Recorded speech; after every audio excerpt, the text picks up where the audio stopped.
All right, welcome back. Level 1 Coach Podcast. It's the usual two guys until we have a guest on. Probably don't need to introduce ourselves anymore. Um, we're going to talk today about, I guess, the biggest concept we're going to start on is the idea of range. So, if you're familiar with like David Epstein's book and work, um, obviously he's done other stuff on like the sports gene and stuff, but his most recent was on the concept of range. And essentially, what that boils down to in an organization is the idea of responsibilities, not roles. And I think the biggest thing that we're seeing, um, and like I'll use the Toronto Maple Leafs as an example, um, and like I respect a lot of what Sheldon keeps doing, but he's started to cite that he's like, one, I love that he's learning from outside sources, but we're just going to get into kind of an initial chat about the concept of like this range idea versus like niching down and getting experts. And he's recently cited that he started to learn from like American football, and they have a ton of coaches on their staff. I mean, they also have a ton of players, but there's a lot more specialists. Like there's a D line coach, a wide receivers coach, an O line coach, a quarterbacks coach. Like every position room has um, their own coach. And in the wrong situation, I think that creates, I think a lot of coaches are familiar with the term of like silos, where people now are this perceived expert in their position room, to use football or to use hockey. Like everyone has like a power play coach now and a PK coach with these expanded NHL staffs, and they have an eye in the sky. And each guy is now responsible for a role instead of a responsibility. And I'll kick it over to you before I say any more thoughts on that, and then we'll just kind of get going on it. Yeah. So, I mean, first of all, I would say if anyone listening hasn't read the book Range, it's definitely worth the few hours or however long it takes to read it. It's really interesting. It made me think about like specializing versus having a broad range of skills much differently. I think a lot of times we think like, all right, if I can just be the best at this one thing and go as deep as I possibly can on it, like I'll become an expert. And his argument is not so much that that's wrong, but that there's a lot of value in being more diverse and just kind of like having a broad range of skills across many different avenues or spectrums. So the book is very interesting and worth reading. As far as it pertains to like what you're saying with coaching and responsibilities over roles, like it is something I think that we're seeing more and more of now. It really doesn't matter the level, whether you're talking about like I just as you were talking, I thought of like summer coaches and the for players now, like they're all skills coaches. They're not just like a coach that you have in the summer that you skate with and that you do like some skating or some stick handling or shooting. It's like this is my skills coach, and that implies that like all he focuses on is the skills, and that he's not going to teach you like game like translatable skills to the game or scenario specific or position specific things.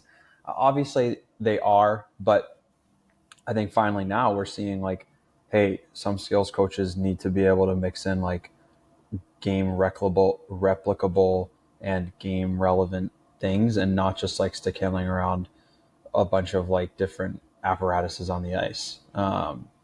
And so now we're overcorrecting or hopefully just correcting and being like, okay, let's make this more relevant to the actual game and the practices and whatever.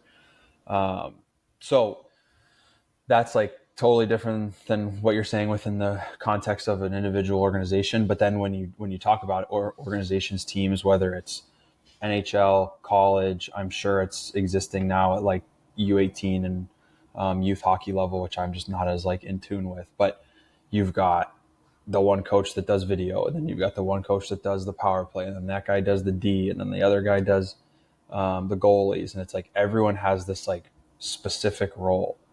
And what we were kind of talking about off air is like sometimes ultimately what should matter is the best idea. That should be what we go with every time. Whoever's got the best idea, let's move forward with that. But that might mean that the best idea for the penalty kill comes from your goalie coach, or the best idea for something with the goalies comes from your power play coach. Like I don't know.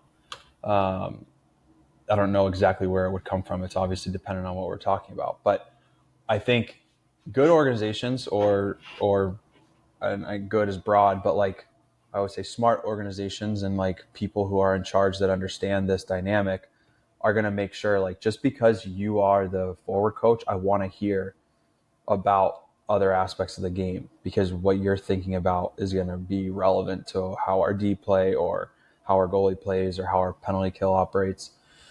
But at the same time, like, I think there are certainly plenty of organizations, teams, cultures, and I don't even honestly know who is one of them, because you'd have to literally be inside it to know. But there are certainly teams where people are siloed, and you hear them talk about it, and it's like, well, yeah, I mean, I had an idea for what our power play could do, but I'm the goalie coach, so like my input's not considered as seriously. Or I had an idea for what our D could do, but I'm the forward coach, so I don't go there. And it's like, that's not healthy. Like, not going there because that's not your quote role, is that shouldn't be how we operate. So I think, like, kind of just like tying that all together, I think, like, if you're going to have individual roles for every coach, which obviously you're going to have things that you want them to focus on. And like, even on our team, like, I don't roll the D and the forwards in a game. It's impossible. So like, of course I have the forward, someone else has the D. But we talk about, like, if the D coach has an idea for the forwards, like, I'm not like, hey buddy, shut up, you got the D. And vice versa. If I notice something with the D, like, he's gonna take my input and be like, all right, sounds good, I'll try that. Like, I think, and we're not perfect, but I'm just saying, like, it's important to remember that, like, just because you've got this role or this task, your job is still the overall holistic team. And it's easy to get siloed and be like, well, it's not my thing, like, I had my guy.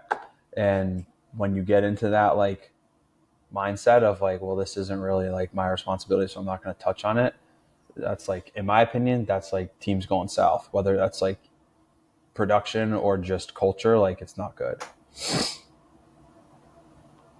Yeah, I think the biggest thing that, as you were talking, I thought of an analogy that I wrote in one of the books, and just like even the conversations, like starting this podcast with you and the amount of work we do, or just talking off air to come up with ideas or make ideas better.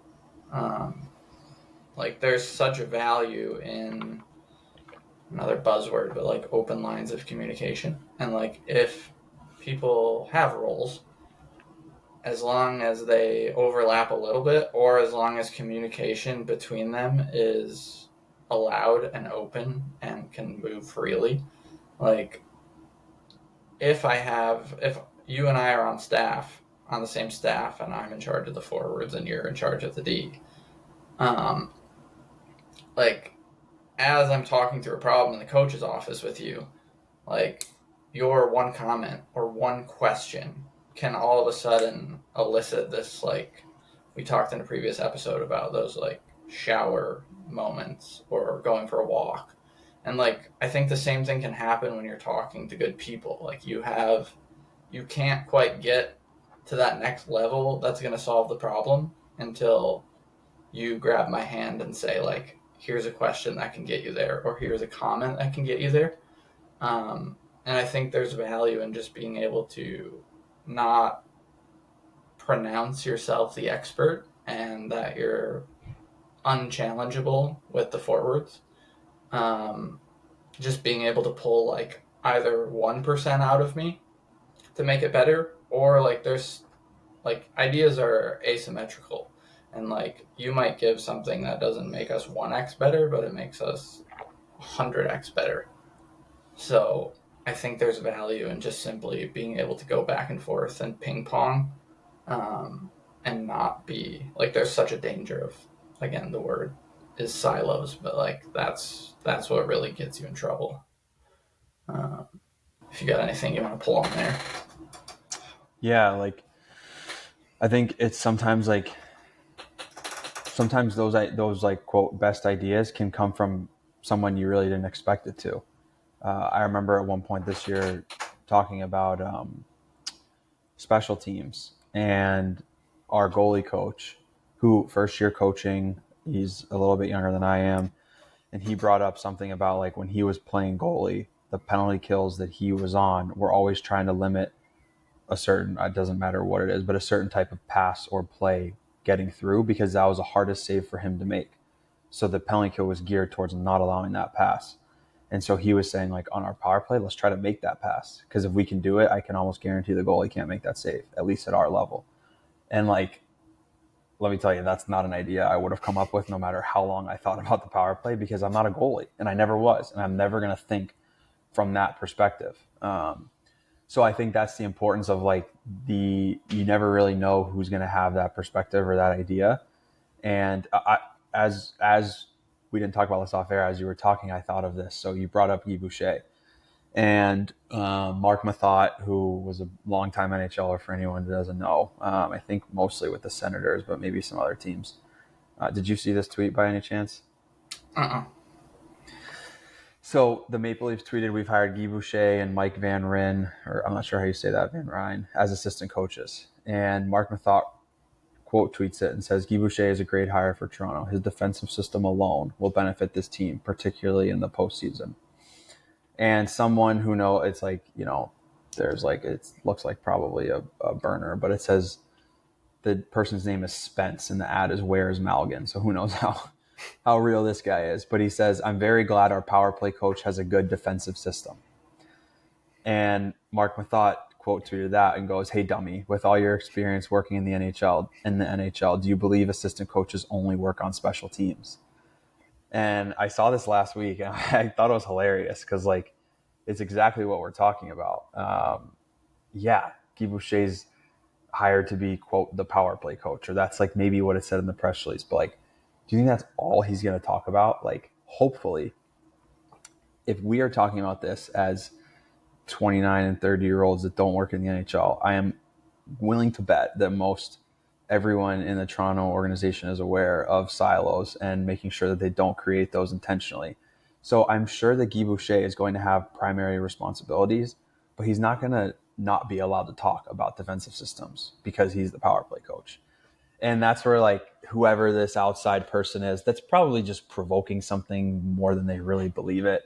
But it gets a good response out of Mark Mathot that like, do you think that's all he's going to talk about as a power play? Like he's going to have the ability and the leeway to talk about more things. And like, do you think that when he was hired, his interview process was like, what do you do for the power play? It's all I want to know. That's all I want to hear you talk about is a power play for 2 hours. Like, no, he talked about probably a million things. And one of them was certainly the defensive system. And anyone who's had a pulse and watched the NHL for the last 5 or 10 years is aware that Toronto's been really good, but can't win a playoff series or can't get out of whatever it is now, the second round.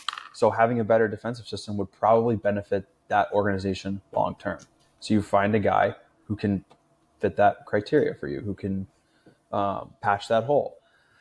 And so it's an example of like, just because his quote job is going to be to run the power play, it doesn't mean he's not going to have the ability to speak about or coach the guys on other things. Yeah, the thing that I jumped to right away,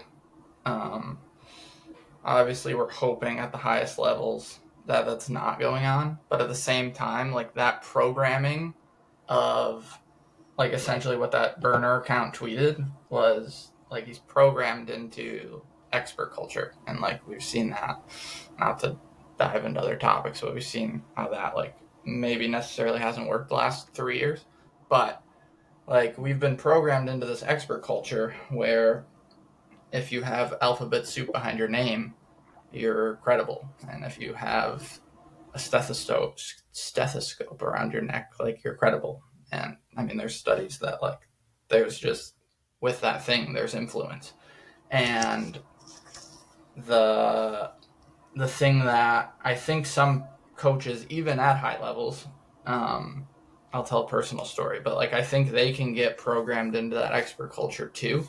Um, and like we said, hopefully it's not going on in Toronto, and I don't think it is based on their organization, but it is going on in at least the East Coast Hockey League with a team that I interviewed to be a video coach for.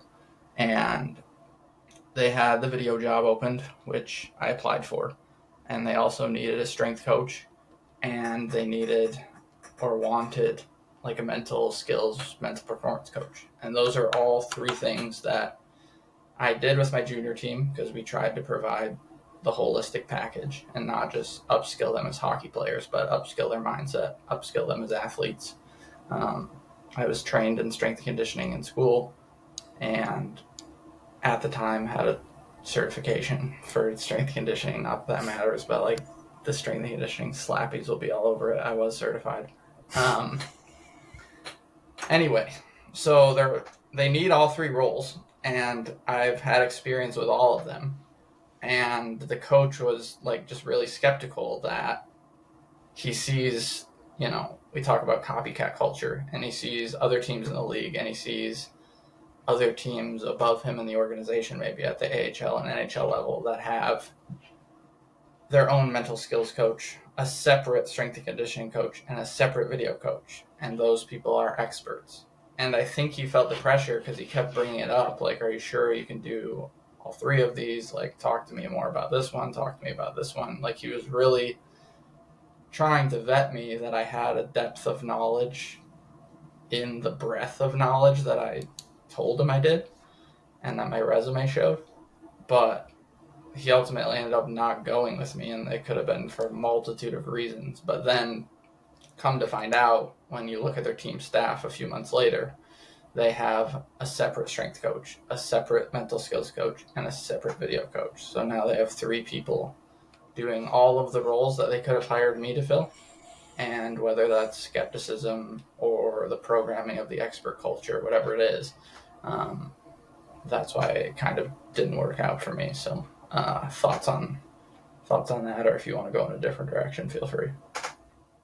No, I think that probably happens a good amount where you worry if a person can, like, if one person can cover all these areas, and you're like, well, how can they do all of this? And like, to a certain degree, like I kind of mentioned earlier, like it'd be hard to have a coach run the forwards, the D, and the power play and penalty kill all under one umbrella during the game. Like, that's a little bit ridiculous. But you think about strength and conditioning, mental performance, and video. Like, I can promise you that you're not working on strength and conditioning during the game, which means you have time to do video. And mental performance, maybe a little bit during the game, but it's probably more pre-game and post-game than it is during. So like, already there, we've sort of been able to separate out, like, mental performance and strength and conditioning don't occur within the confines of the game. So you can focus on the video role during the game. And then outside of the game, yeah, you're going to have to do all three. But can you balance like that? Those questions should be like, how well do you manage your time? What time do you go to bed? What time do you wake up? Like, that kind of stuff. Like, are you able to balance multiple tasks? That should be what we're getting at, not like what's your experience or years that you've spent doing each of these roles. Because like, you can spend 10 years doing each, but if you don't know how to manage time, you're not going to do well in any of those roles. Or sorry, you're not going to do well with any of those roles combined into one job. And so I think I understand that part of, of like being weary of it, but you got to understand, or you got to try to get down to like, who is the person I'm looking at? Do they have the capacity to handle all of this? And then ultimately, like, it doesn't mean that finding one person who can do everything is always the best solution, but having someone with a broad range of skills, getting back to what we talked about with the book, like, that's going to help, because they're going to see things from, again, like that holistic, big picture, 2,000-foot view, instead of like, I am the strength coach and all that matters is how much they can lift here in the weight room. Like, no, how about like, did they play yesterday? Do they play tomorrow? Like, I think strength and conditioning is actually like kind of, at least in my experience, one of the more like forward thinking groups in that regard, where like they're aware of like, what did the athletes just go through this past week and what do they have coming up, and let's tailor what we're doing based on that, and not just like hard-headed like let's just squat 1,000 pounds because last week you did 900 and you need to get better. Which like that sounds ridiculous what I'm saying, but like when you really think about other areas, like sometimes like even myself, like on the ice as a coach, like you do get ridiculous. You're like, no, we need to be on the ice for an hour today because we lost this past weekend and like we need to get better.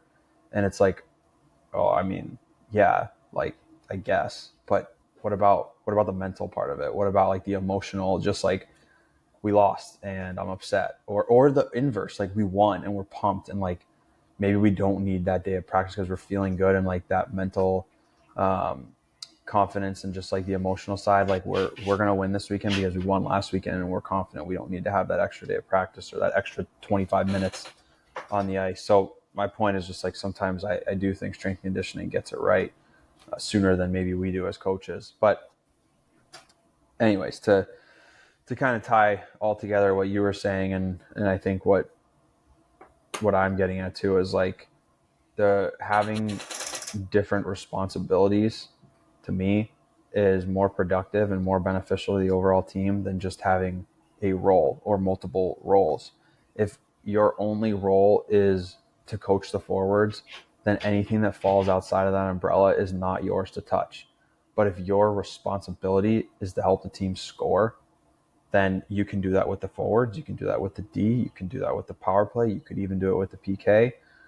There's so many different ways to score, and that's just like those are positions that can score and scenarios where you can score. But now we're obviously talking like play off the rush, play in zone, play in transition. Like there's a million rabbit holes you can go down once you decide that your job is to help the team score, or once that's like what we talk about. Your job is to help us score, not to just run the forwards.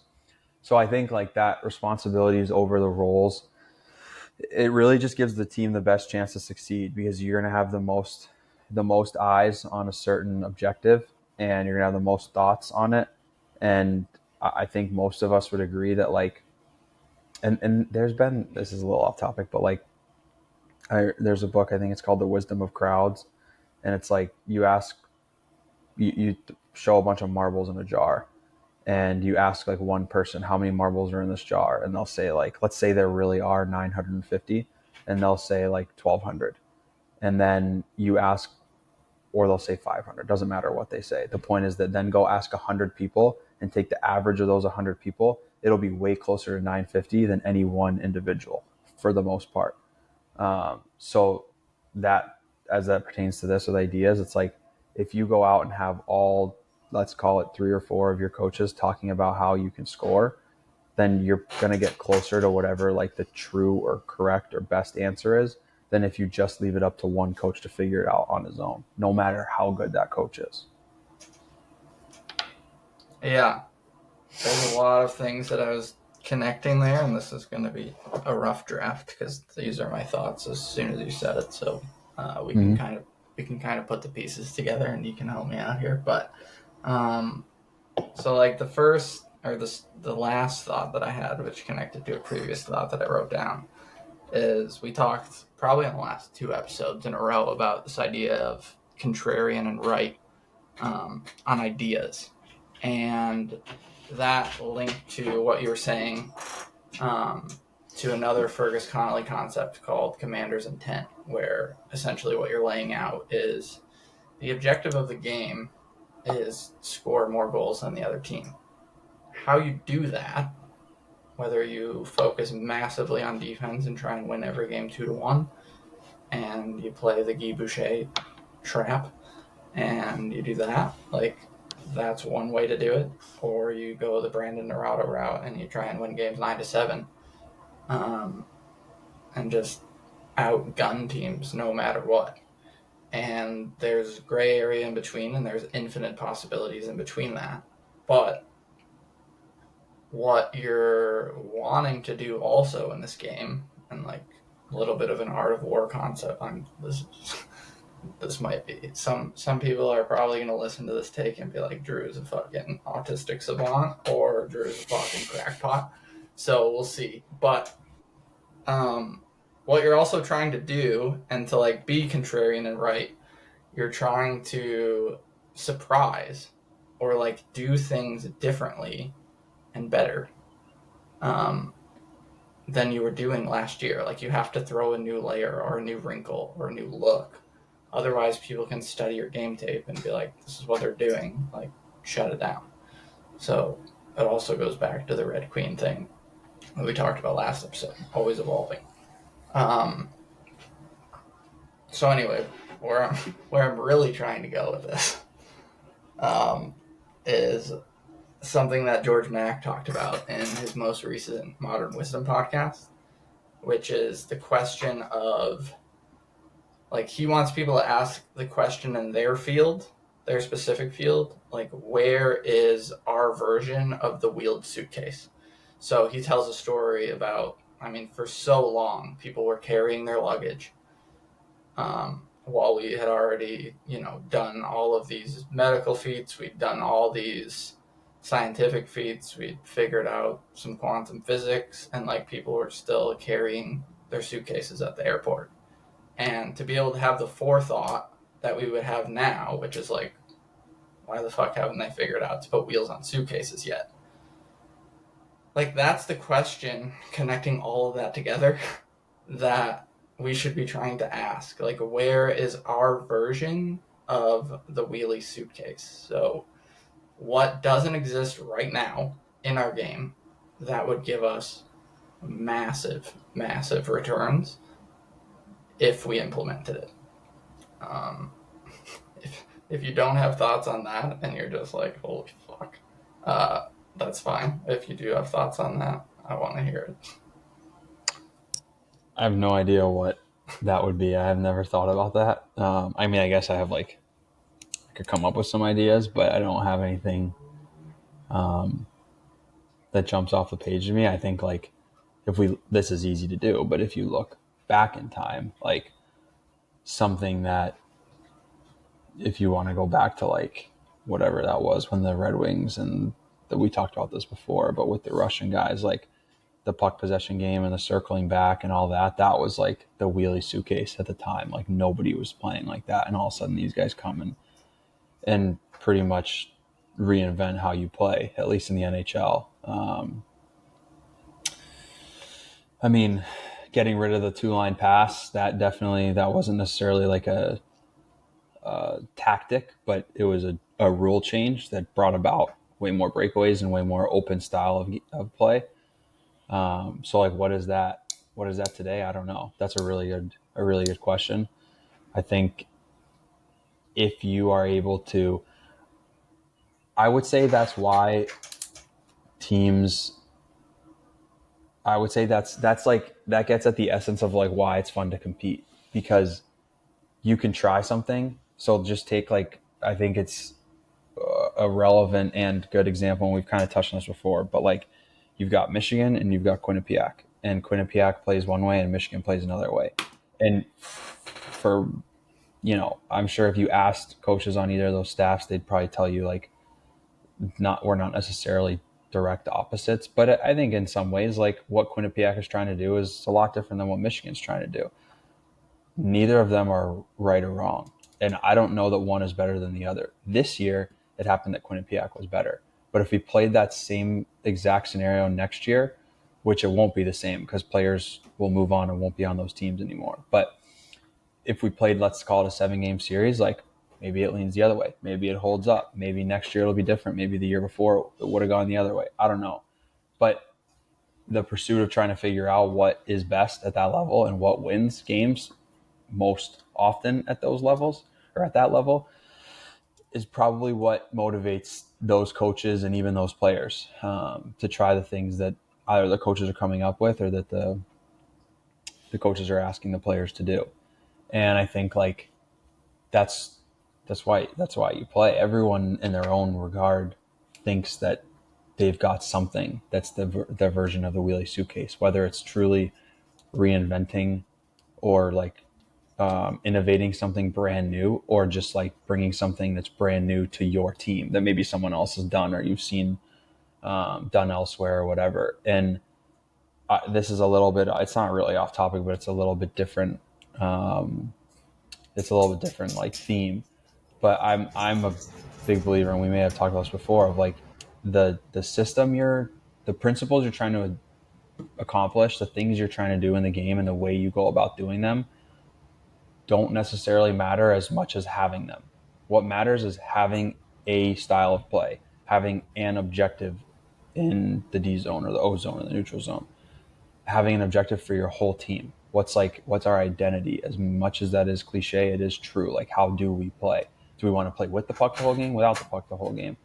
That matters more than which one you choose. So it doesn't matter whether you want to be Quinnipiac or whether you want to be Michigan. What matters is that you've chosen one and committed to it, and you believe that it can help you win.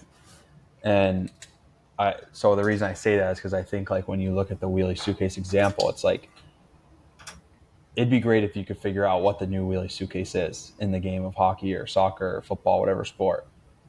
But that's going to be one in however many hundreds that try to come up with a new idea. Which doesn't mean you shouldn't try. You should, because if you're able to find something, like, you're going to have a massive competitive advantage. I also think it's like, but what I'm saying is, I also think it's like choosing what it is that you want to accomplish with your team, and then sticking to that, and having a process versus just like, we need to find the right process, and every year trying to find the new best process. Let's try a process for 2, 4, 5 years. See how it works. If at 5 years it sucked and it's never worked, all right, let's think about going down a different path.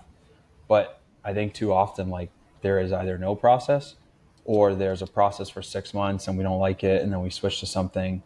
Like, I would, it's, I'll stop after this. But the other example that I think of is, like, you're trying to gain or lose weight, but I think gaining weight's a little bit harder. Like, say you're trying to gain muscle, like, you don't just get to work out for 2 weeks and then be like, up, gain muscle. Like, you might have to work out for 2 months, 4 months, 6 months, in addition to eating really well, in addition to sleeping well and recovering properly. Like, you have to do so much to gain the muscle that you want to gain. And the same really goes for losing weight. As much as you can lose water weight and you can shed some fat easily, but if you want to make a committed, like, I want to get my body fat down to X, or I want to, like, actually cut half of my weight down because I'm 250 and I really should be about, not half, but whatever, I should be about 180, not 250. Like, that's not going to happen in 2 weeks. And it's not going to happen just because you work out a bunch. You're going to have to recover and sleep well. You're going to have to eat well. You're going to have to stretch. Like, you're going to have to do a lot of things that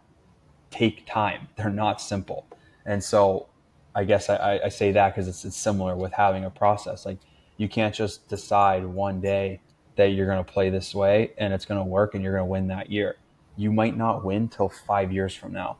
And, you know, that's not because you're not a good coach and your team isn't good. It's like, that's just how long it takes to implement change and really see, like, a proper structure put into place and succeed. Yeah, I think the biggest takeaway and like the biggest insight that I had as you were talking, um, was that, like, even though, like, the wheelie suitcase was this asymmetrical benefit to how we travel, and like the ease of use now, and like conserving effort.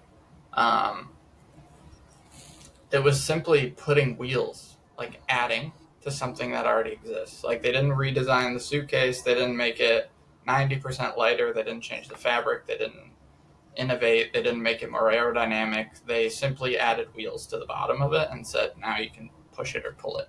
So even with, like, innovation, it can be just as simple as adding a layer. And we talked about it a little bit in the Red Queen thing, and I wrote a little bit more on the Red Queen, and I'll link the article. But, like, sticking with the Michigan example, like, they taught a master class this year in offense, and they were rewarded for that. They led the team, or led the country in goals for, but they also gave up a ton of high quality chances. So how are they going to evolve so they don't stay in place and get passed based on this Red Queen idea? And what they did was made two, quote, defensive hires. And they got Matt Deschamps and Kevin Reeder. And now they've done this 7 month, and they get contact a little bit in the off season, so call it 8-9 months of layering an offensive game model together. And now all they're going to simply do is the guys that didn't leave are going to retain all that information. And I'm sure they're going to add layers to their offensive game. But it's not going to be as mentally draining on the players to take in all that information, just simply adding a layer versus learning a new curriculum. So now they can add a bunch to their defense, and they can spend more of their mental energy learning that and developing that while still continuing to play offense how they play offense. And again, like the wheelie suitcase, the innovation is simply, it's not changing what Michigan's doing. It's not saying we need to be Quinnipiac. It's we need to add wheels to the suitcase, and we need to just layer in some defense. Yeah, yeah, and that's I think that's like sometimes maybe the misconception is like in order to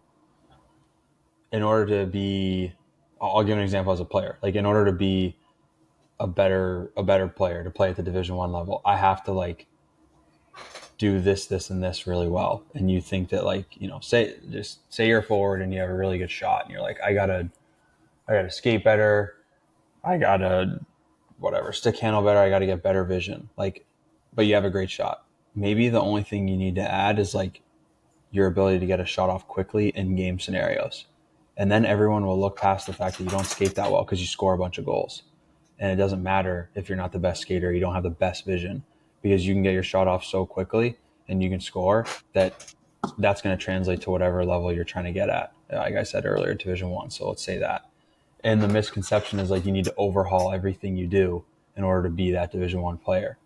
And I think it's interesting because I think it is something even within coaching that you can take the same approach and be like, I'm really good at the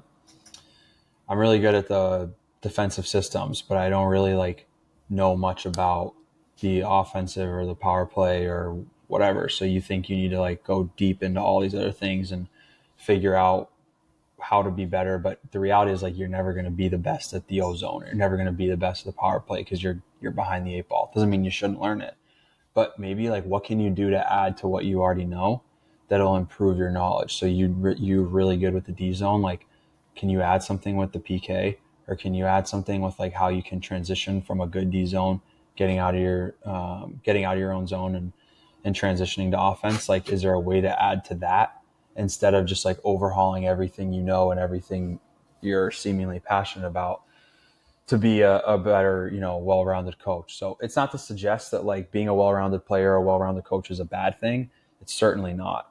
But everyone has their natural strengths and everyone has their natural weaknesses, and that's always going to be the way it is. So if you can take some of these natural strengths that you already have and build on them a little bit and hopefully compound them, it's not going to require you to like overhaul who you are as a player or who you are as a coach every year. Yeah, what I wrote down, going back to like sticking on this theme of like the wheelie suitcase and simply adding something, instead of scrapping it like you're saying, which is going to interrupt the compounding, and there's going to be this like performance drop off if you abandon what you've started. Um, but going along with like your misconception idea, I wrote down, in order to beat Quinnipiac, we need to be Quinnipiac. And I think that's the trap, right? In order to beat Quinnipiac, we need to be Quinnipiac. And that's the second option. That's not adding wheels to the suitcase and adding a layer, which might be a 10x improvement. That's abandoning, resulting, completely changing what you're doing, which is going to be net negative, at least at the very beginning and probably throughout, because you're playing to a system, hopefully, and recruiting players that fit at your school and in your game model. And then all of a sudden, if you just want to take those players and be Quinnipiac when you're not, then that's going to negatively compound into a disaster that you don't want. So adding a layer and figuring out how you can add wheels to your suitcase instead of redesign the entire suitcase. Um, that's kind of what you're going for, hopefully. I think. I think even like an example or a thought that just came to mind with like the NHL is like I think sometimes you see a team like Colorado win a Stanley Cup with a player like Cale Makar, and so you're like, we need to have a D that skates like that can be a one man breakout, that can jump up offensively, that can do all these things on the blue line with the puck that really will help us. And so what you do is you go out and you try to find like, I mean, not that anyone would say Eric Carlson is like a poor man's Makar, but like he's different. He's not. He doesn't play the exact same way. Sure, he's offensive. He just won the Norris. There's no disrespect to him, but he's not. He's not the exact player that Cale Makar is. Um, and so what you do, I don't know this, but I think like teams look at that blueprint and they say, well, you got to have a D like Cale Makar in order to win. Or I think a lot of times it's like the goalie. Like teams see that like the teams that are winning will have like a 1A, 1B tandem, or they'll have an outright starter like Vasilevsky, and like we got to get that too in order to make a deep run. And I think what happens is you spend a bunch of money acquiring, say it's Carlson, because he's a free agent right now in the summer. So say like I think the last I saw like Pittsburgh, Carolina, Toronto are all considering signing him, and it's like he's gonna win us a cup because he is the prototype of the defenseman that you need to win a cup. You look at Vegas, and they've got Pietrangelo, and then you look at the Blues had Pietrangelo again, and you look at Pittsburgh with those cups, they had Letang. So it's like that's going to win us a cup. But what about like all the other things that are around Carlson that may not be the same as it was for Makar or Letang or Pietrangelo on two different teams? And it's what you're getting at with the players is like you can go out and try to recruit the type of player that Quinnipiac doesn't play that way, but like you probably haven't been doing that for the last 5, 6, 7, 10 years. So you don't have the roster that Quinnipiac does. So instead of trying to copy that process, what's something you can add your own wheels to? And what's something that you're doing now that you can add and double down on? I think the reason this is so hard to do is because there's no guarantee it works. And it's easier to look at what Quinnipiac does and think that works because it just worked for them. But it just worked for them, which doesn't mean it's going to go now work for everyone. It's the same difference as if I said player X never gets on the ice once all summer. All he does is go to the gym. And then player Y says, okay, I'm going to do that too. But player Y is not as naturally gifted, whatever the word you want to use, as player X is. So when he doesn't get on the ice for 3 months in the summer, he comes back rusty and not nearly as good as he should be. What works for one team isn't going to work for another, and vice versa. And again, to go back to what I said earlier, it's not knowing about, or it's not necessarily about like one process that's going to work time and time again in all these different environments. It's finding a process that works for you, your team, you as a player, you as a coach, and then finding ways each year to like add the wheels to that. What can we build on that we're already doing that'll make us better, instead of let's overhaul, start over again, and cycle through that same thing year after year, or every 2 years, every 4 years, whatever it is. Yeah, and that's like it kind of links back to it does link back to the infinite game because what people again another trap we fall into for whatever reason like we forget how long it took like how long has Rand Pecknold been trying to add wheels to a suitcase at Quinnipiac and how long did it take Tampa, but we see them win 1 year and we thought it just happened for them that year, but what has led to that? And what's led to it is them compounding their system, perfecting their process over time, adding layer, adding layer, adding layer, adding layer. But instead, in this instant gratification culture, we see, oh, they won in 2018. What did they do that year? And let's copy that. And if you're going to interrupt your compounding and become Tampa Bay or become Quinnipiac, then that's why they're going to win and you're going to continue to not win.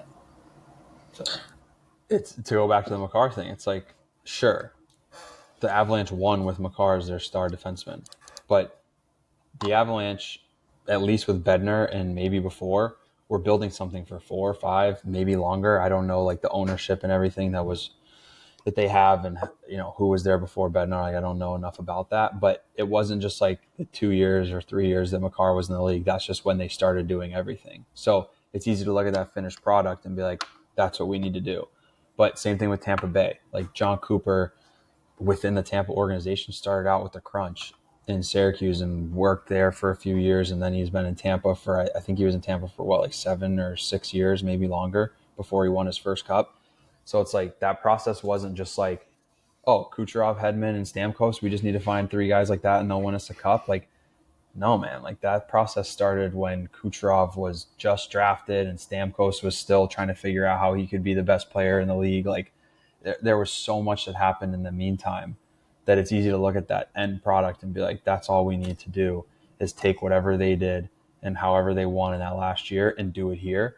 But there's all these things you're missing in the meantime that allowed them to get to that point. And Pecknold is an excellent example because he started doing this at Quinnipiac like 26 years ago or whatever. And obviously they moved up to Division One eventually, and that would have changed their program. But even once they were in Division One, I think they lost in 2 national championships, right? So it's like, if you just look at this year's team and you're like, that's the recipe for success, I think even he would say, no, it's not. you've got to work at this for years and years and years and be committed. How many times along the way, after 2 national championship losses, how many programs or coaches or teams might just overhaul everything because they're like, shit, this isn't working, we're not winning. But you're talking about, you're not winning the last game of the year. Like, only one team wins the last game of the year. So to be second, like, I don't know if you need to overhaul everything. You might need to double down on it because you're that close. And eventually being that close is going to be, you're going to close that gap and you're going to win. Now it's what they did. Yeah, I mean, when you're right there, again, things that don't make sense, but that's when you simply need that wheels on a suitcase idea to push you that 1% to get you there, not to start over. And like, I think of that like diamond mine meme where the guy turns around when he's right there and he can't see it. But I mean, essentially, if you're not doing the wheels on the suitcase thing and you're not committed to your process, then I mean, you're not committed to anything, and you're not committed to the result that you get at the end if you just hit it a couple more times. Um, Another thing that I thought about when you were talking was Pep Guardiola, and he has this quote, and you were talking about like, does it take Stamkos, Hedman, and Kucherov?